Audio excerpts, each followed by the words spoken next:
All right, welcome back, everyone. It is the Water, Wetlands, and Watersheds Seminar. It's September 29th. It's fall 2021. So today we're very lucky to have with us Dr. Sherry Larkin, and I'm going to hand over the introduction role to Dr. Christine Angelini. So go ahead, Christine, if you can introduce Sherry. Okay, sure. Hi, everyone. It's a pleasure to be here and have the opportunity to introduce our speaker this week, Dr. Sherry Larkin. For a little bit of context of her background, and Sherry received her PhD in agricultural and resource economics from Oregon State University in 1998. She then sort of ended up coming here to be a faculty member in 2000. So she's been here at the University of Florida for 21 years now as a sort of longtime Gator. But she was a faculty member in food and resource economics, received tenure there, ended up kind of serving in leadership roles in higher administration. And this has eventually led her to assume the role and be sort of hired as the director of Florida Sea Grant, which is the program that she's going to be talking about today. But just as a little bit broader background in terms of really being able to sort of provide direction and leadership and vision for this program that she now leads. This is kind of underpinned by a long research career focused on fisheries management and a variety of different sort of economic valuation approaches, including the study of non-market benefits in fields related to fishing, farming, forestry. I'm not an economist, so it's more difficult for me to kind of speak correctly about those topics, but just know that Sherry comes at thinking about our resources, our natural resources management and extension and education from an economics perspective. So Sherry, thank you so much for presenting today and responding on such short notice to present to this community. So take it away. Thanks, Christine. Actually, I really appreciate the little bit of the background because I think it helps me as I start this presentation think about sort of where I am and where Sea Grant is. So what I thought I would do today is advance my slide first, but talk a little bit about the context and motivation. I think it's always good to sort of step back and go, what do you or what your organization does that puts what you do have meaning even outside your institution, outside your state, and maybe even outside your country. So I want to talk a little bit about that because that's what gets me excited about being a faculty member here and being helping lead this program. And then for Florida Sea Grant in particular, it's not an organization that people may not know much about. So I thought I would talk a little bit about institutionally what we are, a little bit operationally about how we work, and then about some of the good stuff last, maybe the program areas that we work in that you might be more familiar with some of these and may not know about some of them and be interested if the opportunity crosses your path to work with us. So in the big context of Florida, I love this type of topographical picture of Florida because it really blurs the lines between what is land and what is sea. And I think all Florida lands are coastal lands.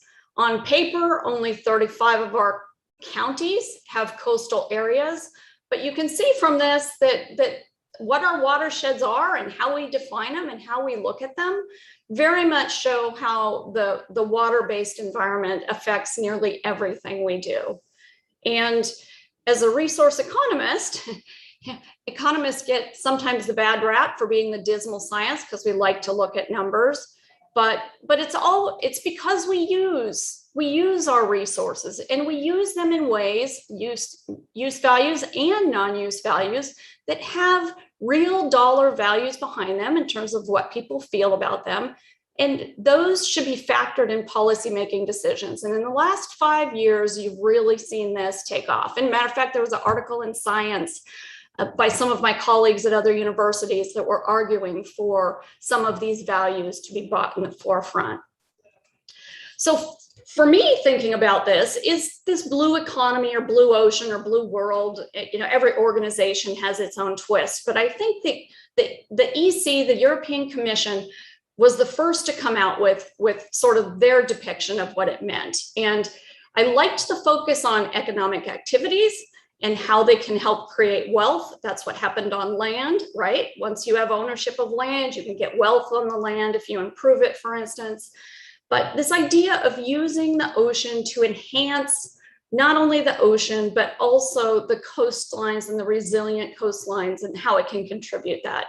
And so this depiction of a water drop, I thought they did a really great job, because the sectors of the economy up top, we have things going on, but the ones around the bottom are new and emerging. And, you know, a lot of you, especially in engineering, these type of projects will resonate with you as a growing field. And that may be why you're at UF, I guess, to begin with. So, but then the World Bank started talking about a blue economy. And what I liked about their depiction is that the first time that you see waste management brought in with it. It may seem second nature to you to talk about the plastic field in the ocean, but for a lot of people, that wasn't necessarily obvious. So now we're starting to get a little broader picture of it. You go to the UN, they did their first World Ocean Assessment in 2016. And the point of that was to use science and generate a science-based argument for why governments should be involved and why they should talk to each other. Because especially in the ocean, we all know that outside of 200 miles, it's completely fair game. And we're relying on agreements and such. So this assessment also was the first to say, you not only need the science, but you got to really have policy. And those who are involved with common property resources know this to be the case. What I also liked then is this decade of the science, right? We just started this officially this year, this whole decade of ocean science for sustainable development. And I really like how this laid out the needs of society. And these needs are ones, you know, healthy ocean, predictable ocean, safe ocean. We want to be sustainable. We want to be transparent. If we get data, we want to share it. And I like the last one. Inspiring and engaging the ocean, right? I mean, that's when it speaks to us. And we know we can get behavioral change if we can get people to be inspired and engaged. What I really like about this, sorry, this looks blurry. It even looks blurry on mine. It doesn't look blurry when it's really small though, so not sure what happened. Is this tagline. Their tagline is, the science we need for the ocean we want. I think that very cleverly puts it in the driver's seat of, let's talk about what we want. And then what is the science we need to get there? And you probably know a lot of times faculty are criticized for doing really interesting things, but they don't have any implications. So I like this view that it starts with very much being needs-based and somebody having a want or a need and us creating the science path to get there. And some of those are, what do we need to make policy decisions? Now, that's all well and good, but Florida Sea Grant, you know, we got some boundaries. I mean, we don't do all of that. In engineering, you might. There were a lot of sectors up there that have meaning for engineering that might sort of be beyond our scope. But when you get closer to it, you get closer to FAO putting out their Blue Growth Initiative. This was about 4 years ago. And there are 3 pillars of sustainability, and it was all around fisheries and aquaculture. And this is food fish aquaculture, by the way. Because in Florida, we have lots of varieties of aquaculture. But I like their platforms, don't just focus on production. We often focus only on what we produce and how efficiently we produce it, but linking it to communities and linking it to trade. So that's, maybe we don't think of trade an awful lot when we're in the US, but developing countries, you know, it's critical because those resources often are exported. The enabling conditions, then look at the variety of enabling conditions. You see not only legislation and policy, we see the need for innovation, financial innovation, technical innovation.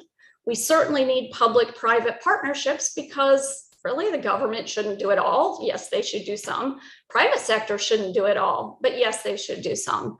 And the knowledge and capacity that we need to get there. And this is where it reaches down to student programs. What do we need? What vision do we need? What do we need students to be thinking about to help us? Because they're the ones that are really going to inherit a blue economy.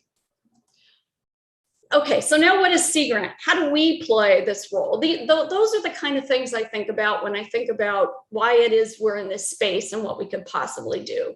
So we are a network. We're one of 34 programs that are engaged in research, extension, and education. And we're geared toward the conservation and practical use of our oceans. We're not all about conservation for conservation's sake. We're about how do we use the ocean in a sustainable way and bring that back to our communities and make them more resilient. We are a grant, officially a grant. That's how it comes through Division of Sponsored Programs, and it comes from NOAA. So when you think about the branches of the federal government, we're NOAA. We have a tagline. It's science serving Florida's coast. This was coined by the last director of Sea Grant, actually one before. He was director for almost 20 years. He started this in the 90s, and it became such a popular tagline. If you go on NOAA's website, you'll see science serving America's coasts. So we're pretty proud of that. We get bonus points in our network if we can create something that other programs adopt or expand. So we're always trying to be mindful of what we create as something that could be expanded. We have an association, the Sea Grant Association. So it's a nonprofit group that for the most part tries to share how valuable we are, that what we're doing is good, and especially to educate legislators that what we do has value. So the history, so some of that may seem all well and good, and you understand grants and you understand what different programs do. For comparison, so it's probably the first time you heard Sea Grant, maybe you thought, oh, land grant, space grant, sun grant, how does it compare? The land grant system is much older than us, was started under the Morrill Act that came. After that came two other pieces, components of it. The Agricultural Extension Service, that's research. That was my previous job. I was in IFAS, and we had the FAES, and I was an associate dean over there, agriculture. And then CES, Cooperative Extension Service. That's all the extension. So when you see IFAS extension, that's where that comes from. Both of those programs, FAES and CES for Florida, are housed at the University of Florida. That was good for us because when Sea Grant came along as a thing, it was at University of Miami. It was at FSU. It eventually, the Board of Governors eventually made the case that in order to capitalize on the land grant, let's put Sea Grant and let's house it at the University of Florida. And that's why we are at the University of Florida. Space Grant has a program as well. It's headquartered out of UCF. There's also such thing as a Sun Grant program, but it's mainly based on bioenergy in just only about 6 states, and they're all in the West Coast. So we don't, for as far as I know, play on that game. So just a few more words of the similarities between both the land grant and the Sea Grant, other than they are at different agencies. Actually, Sea Grant started in NSF in 1966, but it moved into NOAA when there was this real emphasis that they didn't just want fundamental coastal research. They wanted a research that would actually trickle down and have as part of the program a mandate to bring that information to stakeholders. That's why we sit in NOAA right now. I would say that for the agents that are involved in both, and all of our agents are Sea Grant agents and extension agents in IFAS, as I'll share in a minute, that kind of means double reporting because NOAA wants its own information. USDA wants a separate piece of information. But what I want to point out really is that it's not really a comparison, it's really a collaboration, because we do see and embrace the strength we have by sitting with our land grant partners.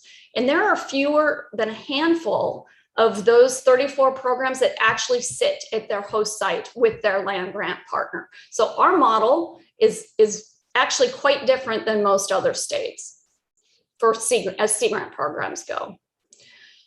Here's where they are, in case you're interested, located all over. I show this mainly because our program is, as I just said, a little bit different. And it's different because we are part of some different subregions. If you're familiar with fisheries, you know this. One fishery management council in the Gulf, one in the South Atlantic. They often treat the stocks, same species, entirely different, manage them separately. So we have a Gulf group, meet every month, do joint programs, do symposiums every other year, for instance. We have one in the Southeast, so we work most closely with those partners on issues. Oftentimes those also drop down to our Puerto Rico program as well. But the third group might be a surprise, is called the Islands group. So we're not an island yet, but we share a lot of things with Hawaii and Puerto Rico and the Virgin Islands and Guam. We have a program out in Guam. And, you know, that's actually recreational fishing is relatively bigger in these areas. Coral reefs, more important, and an economy that is driven largely by tourism or long-time, you know, northern residents that we have here. So in that sense, our research portfolios and outreach portfolios align oftentimes more closely with this group than the other groups. What do we do in general? How do we work? So we prioritize. We have to do strategic planning over a 4-year cycle. That's going to start for us actually this fall. So we start with stakeholder input. We leverage. We get money from NOAA. We get matched money at 50% from the state. We are charged with using that core capacity money to leverage it with external funding so we can upscale the activities that we do. And we track that the best we can. We develop tools and products. We educate students. We give scholarships out, for instance, and a lot of our research is for student assistantships and student help. We hope that extension agents actually get to the point of transferring knowledge out to stakeholders. We have end users that hopefully will use what we tell them. So if you're an extension, this all sounds familiar, right? We want to try to get to behavioral change. And at the end, we hope Floridians benefit from all of these outcomes. Campus coordinators, I'm going to say a little bit more about operationally how we work. We are a center. If you've been at UF long enough, you'll recognize the term Type 1 center. So we are a statewide center. That reflects the mandate in the request from the SUS system that Florida be the host. But we represent all universities in the state university system and several research centers as well. You'll see MOAT, for instance, on there. In any nonprofit, or not necessarily nonprofit because Miami's on there, any educational institute or research center is eligible to get funding through us when we're restricted to give it out in the state. So these are all of the institutions so far that we've worked with in recent memory. And we have campus coordinators, somebody identified at each of these campuses. And often they help us review scholarships and we call on them to help us actually manage this program because it's quite large. Extension agents, this is the core of our boots on the ground, right? These are the people that are located out around in the state and are doing different unique projects for their own. And some of them have different scopes, as you'll see, and geographically in terms of areas they work on. Last thing I was going to say, the way we make it work, right? Because we have teaching, research, extension, and education mandates is through work action groups. And work action groups, we have 5 of them. They're topic oriented. And I'll mention them as I talk about some of our focused area work. Each of those groups ranges from just 9 people to over 26 people. They have not only at their core, they're driven by agents, so that forms the core, but they have extension specialists. These are our tenure track assistant professors with majority extension appointments that we fund all of their extension appointment. We have research affiliates. We have 31 research affiliates. We officially recognized them as such last fall. Both Mark and Christine are 2 of those affiliates, for instance. And we have some leverage coordinators. So when I said we go out and we get grants to sort of upscale what we do, we actually have 5 of those and are about to have 6 of those on staff now. So that is how we often get the question, how do you integrate across those missions? Because our money comes in buckets. We're like, this is your bucket for research you're accountable for. It's so funny. They silo all our money and want to know what we do, but then in the end, they really want us to do it all together. Kind of frustrating, but this is the mechanism, the secret sauce that makes it work, because these groups meet at least twice a year, and oftentimes more if there's a conference going on. And they are thinking ahead. They're sharing what they're doing, they're sharing the ideas, and they're getting to the point where they're developing work plans for the next year.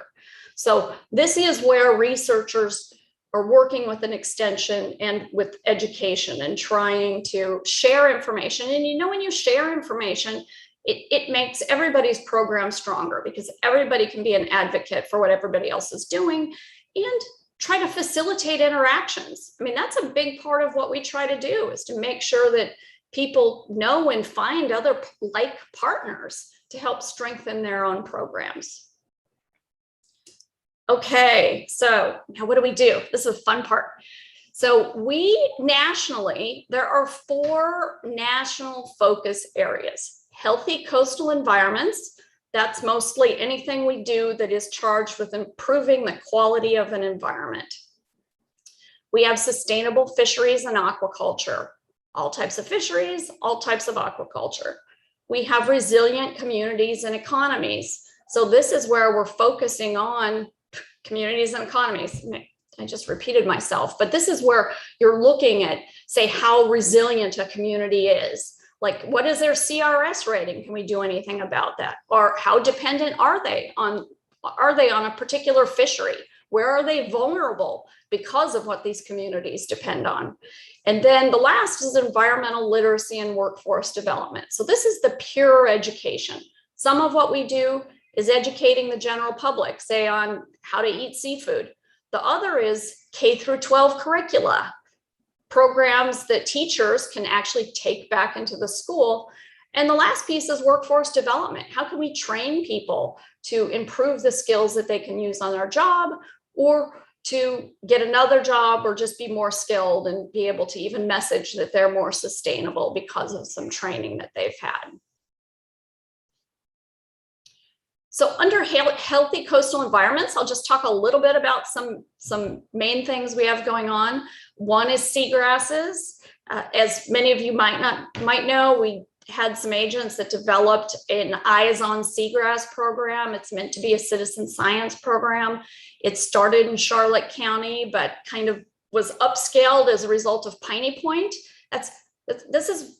I think it's just a great example of how agents, by knowing what the needs were in their county, took it upon themselves to develop a program and a protocol. What variables do you need to collect, when and how you need to collect them? Because, you know, if we're eventually going to do it in science, we have to know that those data were collected in a certain way.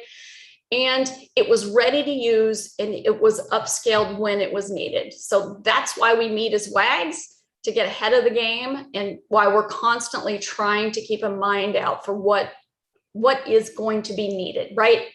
The science you need for the environment and ocean you want. Stony coral tissue loss disease. 2 of our leverage coordinators are specific to this disease. One is for Florida and one is nationally, and they are developing, getting people on the same page so information can be shared. They are developing trainings, and we have some citizen science programs on this as well down in the Keys. This may, I think, corals, I'm not an agent, so it's not driven by me, but I actually think this may be another work action group we have, because we most likely are going to be getting a restoration coordinator too. So I've talked with some of our affiliates already. So we have some core researchers on campus that do this. We have the citizen science piece, and we have the coordinators. We kind of have a lot of pieces in place to help, where having an organization like a WAG will help us be more focused moving into the future. We have harmful algal blooms. We do have a harmful algal bloom WAG, and we had some agents that put on a science symposium. It's almost 2 years ago now. It focused specifically on Corenia, one type of red tide. You know, we have probably a handful of species behind red tides. Corenia is the one that is most known and has caused us the most trouble. But this symposium brought in scientists from around the country to really focus on red tide and both blue-green as well, and try to lay out some research priorities by saying, what do we know? What do we don't know? What do we think we know? where do we think should be prioritized? This document has actually been used by both of the task forces that were appointed by the governor in terms of creating their priorities, which came out and eventually led to them getting money to fund priorities for some of this research. So that's sort of a good example of an impact we'd like to make. Sustainable fisheries and aquaculture. So our agents created a Florida-friendly fishing guide program. It's a certification program for guides to help teach them to be more sustainable and share that with the people that go angling on their boats and hopefully give them a boost in marketing. This has been so successful, it's actually going to be, portions of it going to be used by other states with some upcoming leverage funds. And it was the idea behind another group to develop a Florida-friendly visitor training, try to develop a program for visitors that visit Florida on what they need to know. So I'm really excited to see that one develop as well. We do some things. We had Facebook live cooking demonstrations during the pandemic, you can imagine. What do we teach people how to do their fish and then eat it more? I will say, I'm embarrassed to say, but this program actually made me eat more shrimp, of all things, the things that most people eat, because of one of the recipes that were shared. So I know it works. And I suspect if you eat one of those or watch one of those, it may have the same effect on you too. And we certainly hope that it does. We work in aquaculture. Now, aquaculture is such a huge space. This is the case I'm trying to make to the national network. Our aquaculture is more varied than anywhere. Other states, it's all about oysters, for instance. Here, oysters is one piece, and the reasons for it are more than one. You know, it's not just to eat, it's for shoreline protection. And I'm speaking to the choir here when I'm talking about things like that. But things like sponge restoration and even aquaponics and bait fish aquaculture and offshore aquaculture. So, you know, we have our program is funding this offshore aquaculture cage culture that's we hope to establish in the Gulf. I mean, it would be the first of its kind. And I will say, you know, we are going through the permitting process now. It's been a long venture, but at the same time, what we're doing is we have some student interns that are working on helping message around aquaculture, right? And this is where I want to emphasize communications are a big part of what we do in finding the right messages, because we know we have to get the public up to speed at the same time. We have to do this now, right? We can't be like the GMOs, you know, where Monsanto worked decades with farmers, but completely forgot to talk about this with the public. We don't want the same thing to happen to aquaculture. Resilient communities and economies. This is such a big space. I think this is one where it's the most challenging to try to think of where to make an impact. We kind of like to say that we're not just running toward resiliency because of what's happened federally. We actually have resilience as a mandate, and we always have had resilience as a mandate. That manifests itself in a variety of ways. Oftentimes it's working with local governments on how to help with planning. And now there are more grants to do that type of work. And look at here, photo of Mark.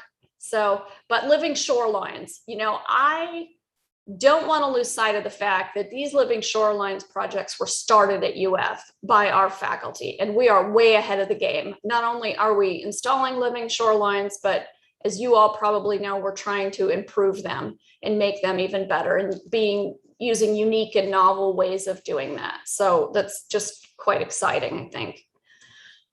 Environmental literacy and workforce development. This is a bite-sized science. This is the typical education product. We had these 30-minute programs that were really aimed at K through 12. We did them in English and in Spanish. We have a program that has worked with a group in Miami called Mahogany Youth to really bring inner city kids out to the ocean.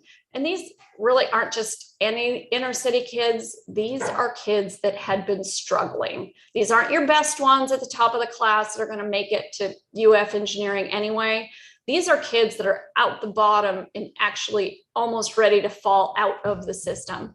They actually, a group of them came up here 2 years ago when we had our site review and gave probably the most moving descriptions of how these activities have changed their lives as you'll ever hear. These kids often didn't get out of their neighborhoods before and are going into the ocean, learning how to snorkel and on boats and shark tagging of all things, when some of them, barely knew how to swim. It's just, teach a kid to fish all over, to the nth degree, but really showing them a world that never existed and showing them that they can be a part of it. And as we move it into the future in our next planning phase, emphasis on JEDI are extremely important to our national network and to our local effort. And, I will say we need to be opportunistic in this area.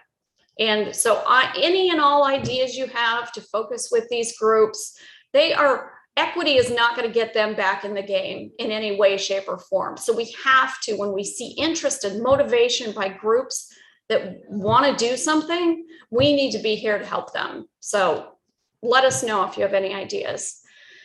Microplastics awareness, we have lots of citizen science projects, but this is one that really is just to educate. The data doesn't necessarily go anywhere for any sort of management decision yet, but these type of, collect your plastics, count what's in it, it's really to engage the public and really show them what's out there. In marine contractor living shoreline training course. So this to me is a holy grail. Yeah, we can show communities, and Mark and Savannah have, been amazing at trying. You think from our perspective, what community wouldn't want this? But it is an uphill battle. They look at these things and they're like, ooh, or like, I don't understand. So I think the fact that we're now training people on how to do this, what do marine contractors need to know to put these, into place? As if these build back better, if these big bills come through, who's going to do the work? We're going to need a lot of people to do the work, right? And we're going to hope that they do it right.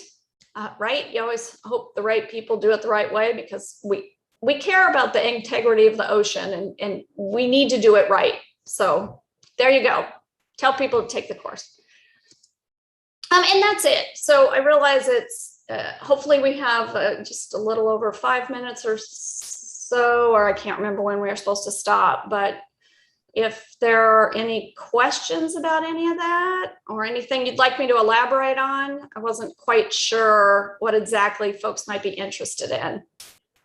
Thanks, Sherry. Yeah, there's plenty of time. We got about 15 minutes or more for questions, so we're good. And I'm going to run over to the YouTube and see if I have any questions from there. And Christine, if you'll moderate in the room just for a moment. Sure, I'm happy to do that. Yeah, anybody here in the Zoom room have any initial questions for Sherry? I had a quick one. Thanks for the overview. I think that's the first time I've seen it in its broadest context of hierarchy and breadth of activities, and not to think about adding more, because I think the plate's pretty full. But what do you see as holes on the horizon that need to get filled related to, I guess, mainly climate related things? I mean, we talk about resilience and trying to, think about dealing with that climate side, but how active are we in trying to address the causes, and what mechanisms do we have within Sea Grant to address that side of it? Oftentimes we're dealing with the impacts, and how do we become more resilient to those, but how do we try to get back to these causal factors? And so either that's just one example, but more broadly, where do you see holes that we still need to fill, perhaps in the mission? Oh, well, that's a big question, because I see holes all the time and everywhere. And I think, as you phrased it, I almost think we need to approach it in the reverse, which is, what sort of capacity do we have now? And that's just not within our extension agents, but within our researchers. What do we have, and where do they want to go? Because that's kind of our base. What programs have worked in our base?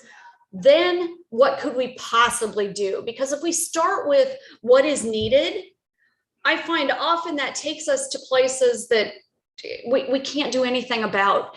And I don't have some good answers right now, but gosh, I mean, when you talk about it that way, we are talking about our strategic planning phase for the next 4 years now. And this morning we had a discussion on what is the process we're going to put in place to get there.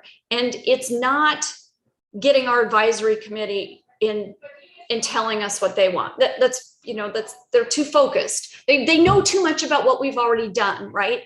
So I think we want to start with our advisory committees of our agents that are out in the field, show them kind of what we've done, and don't, here's what I think a danger is we often, when we talk about these things, we talk about the whole state. My hypothesis is that we're going to do much better if we get people to think very selfishly about their county and their region. Because everybody loves everything about our state. And then you end up talking about of course, the Everglades and the Keys and corals must be most important. I don't want people in the Panhandle thinking about that. I want people in the Panhandle thinking about their county and their region and selfishly what they need for that. And I think the way I want to answer that is to think regionally.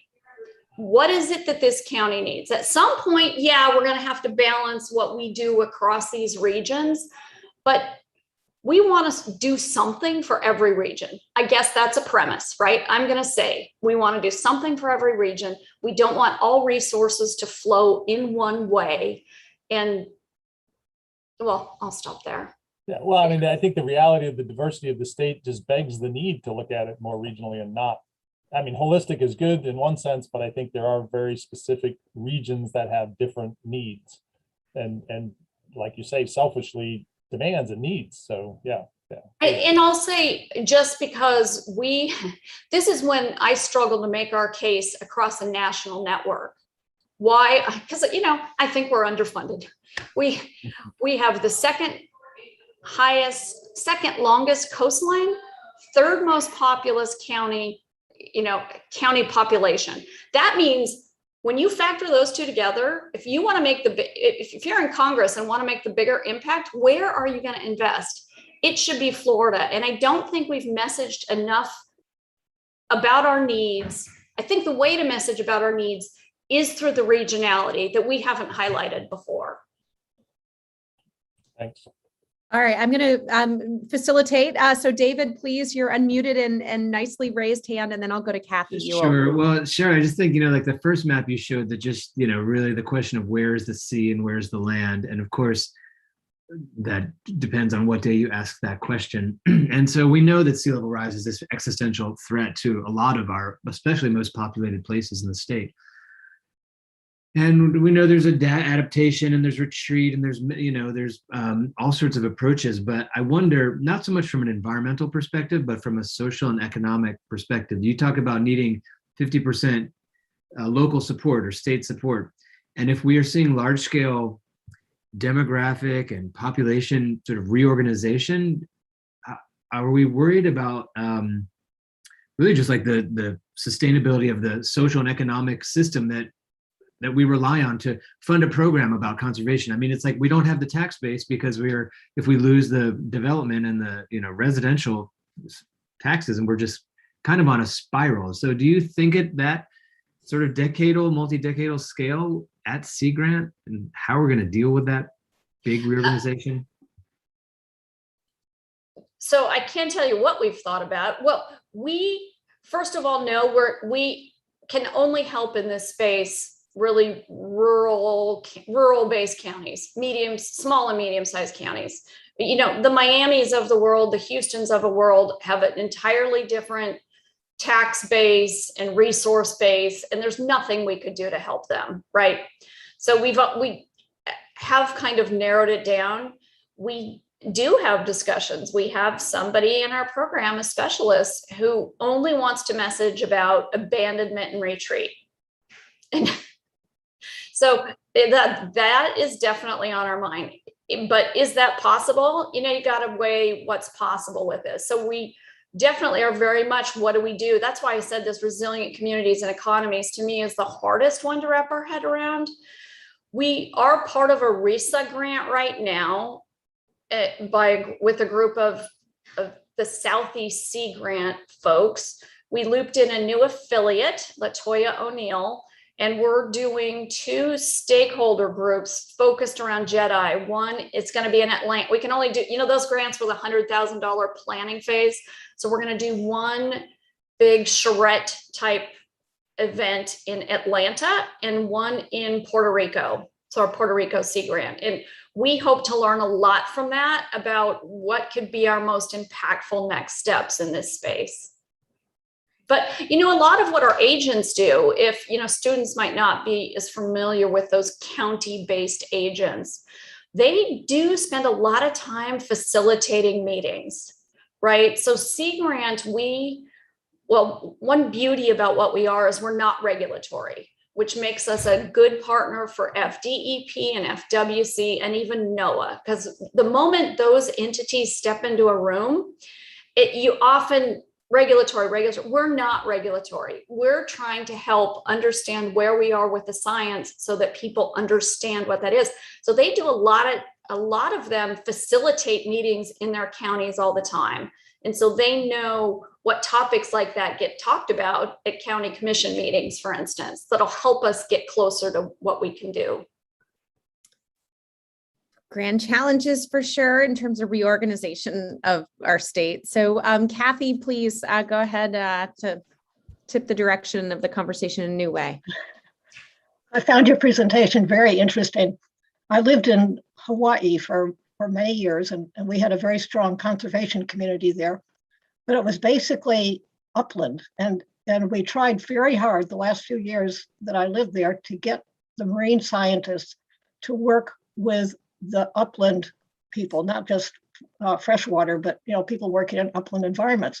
And so when I saw your map with a big blue coastal fringe, obviously you're impinging on the water management districts. And so there's a very important nexus, because certainly what they do hydrologically has a tremendous impact on the coastal area. And so do you have that connection with the upland areas in the water management districts? Oh, that's such a great question. I even mentioned I was in IFAS in the research department, and I even look at where our research and education, where we get ideas now at UF. If we go to our research and education centers for ideas for next faculty, we're not in areas where we're going to get information about coasts. So I will say we don't have anybody from a water management district on our board, but for instance, somebody with the water management district is on the red tide. So I'm on the harmful algal bloom task force that's led under FWC. So we have water management district representation. So I interact with them through there and through Florida Ocean Alliance, but more broad, I think what's interesting is USGS. So USGS and Sea Grant we've had discussions about when we go to the Hill and talk about our value, we are going to try to go together, because USGS can say, you fund us to model from the top of the mountain down to the shoreline. Sea Grant, you model us to fund research, and 40% of our research from core research, 40% of our money has to go to research from our core funding, from the coastline out.